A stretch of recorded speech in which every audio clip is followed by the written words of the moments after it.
ইন্ডিয়ানায় hot air balloon বিধ্বস্ত হয়ে ৩ জন গুরুতর আহত হয়েছেন। রোববার সন্ধ্যা ৭টার কিছু আগে হেব্রন শহরে এই ঘটনা ঘটে।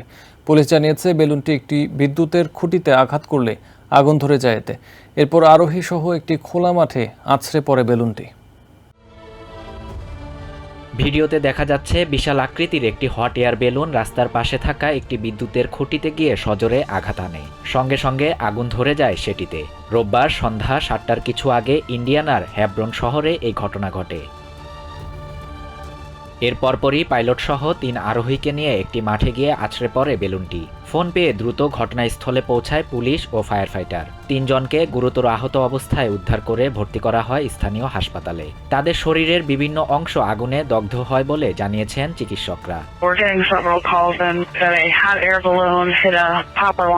এই নারী জানান, গাড়ি চালিয়ে যাওয়ার সময় তিনি দেখতে পান একটি বেলুন নিয়ন্ত্রণ হারিয়ে বিদ্যুতের খুঁটিতে গিয়ে আঘাত হানে। এর পরপরই বেলুনটির এক পাশে আগুন ধরে যায়। It was just scary to see it bend over the power line and then the basket bounce sideways. বেলুনটি নিয়ে তদন্ত করছে ফেডারেল এভিয়েশন অ্যাডমিনিস্ট্রেশন। শেষ খবর পাওয়া পর্যন্ত দুর্ঘটনার সঠিক কারণ সম্পর্কে কিছু জানা যায়নি।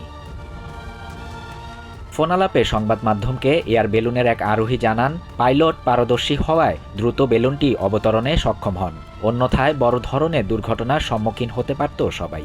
It did hit the power line. Luckily, the pilot was able to land as safely as they could with the circumstances. Shahriar Shafat, TVN 24 news desk.